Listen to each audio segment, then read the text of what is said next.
Okay, so basically this video is simply I need to do a project, I need this many topics, I'm going to choose the least difficult, most easy to explain, and probably most interesting from world history that we've learned this year. So beep bop bam, I chose my three and let's do this.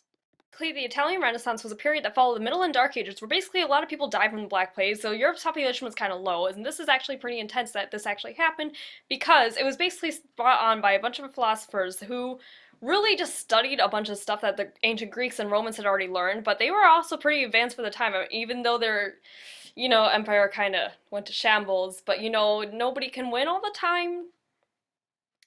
The philosophers were actually quite often silenced by the church because they didn't want anybody differing from the Bible or what the Bible had said or believed in, because then people would start to question the church and that just wouldn't end well. And they didn't want to deal with any of that, so that's why they also got, arrested, shunned, excommunicated. No big deal, killed.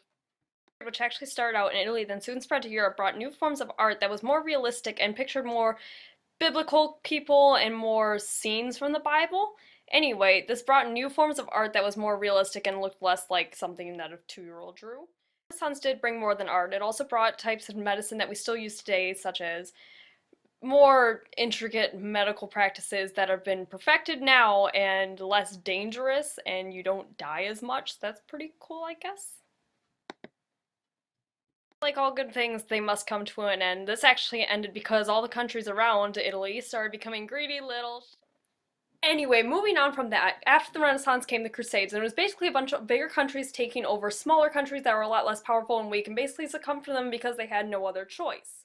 Countries that took over the smaller countries exploited their goods, people, and basically land, and they took it over. However, they killed off most of the native population with their diseases and basically by forcing them to do stuff that they weren't really capable of doing themselves, or they just killed them off, because, that's always an option too, apparently.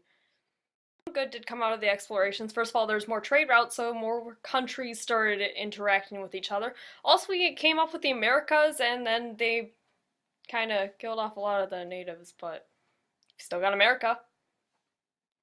History, so that kind of stuff isn't that big of a deal, right? I mean, it's in the past, so there's that, and it doesn't make that much of an impact, right? But not all of them ended well. In fact, some of the explorers actually got eaten by cannibals in the southern Americas, so the more you know. Then just those two countries got pulled into war because they were all allies with people, so surrounding countries got pulled into a war that they weren't really fond of, but since they made a pact with these countries, they had to do it anyway. Let's skip ahead a little bit to World War I. Basically what happened was this one dude got shot, these people got mad, and then they're like, oh, I'm gonna fight you, so let's declare war. The people that declared war was the one country that was combined at the time, and now there's kind of split into two, was Austria-Hungary. They declared war on Serbia because this one dude got shot. That was a big thing, I guess.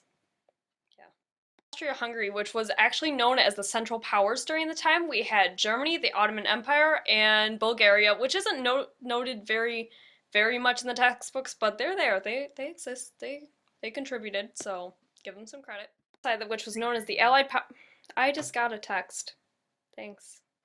However, was fought with trench warfare. Basically, there's two sides, and they dug trenches, and they basically live in them for a while, and they pretty much used machine guns, grenades, and eventually they came out with the tank that basically went over barbed wire and killed a lot of people. And this project is very gruesome, by the way, I noticed, but world history is gruesome, so can't really help it, I'm sorry. The side, which was known as the Allied Powers, was America, Great Britain, France, and Russia. They fought against the Central Powers, and basically they won in the end, and they all blamed it on Germany, so for some reason. Fun times, though. I understand this project may have been a little bit boring, but I had to give you not one, but two cats. Yep. Bye, Thor. Anyway, here's Loki. Say hi.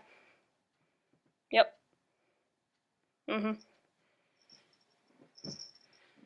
Yep, and that's my world history project. I hope you kinda enjoyed it. Waste of class time.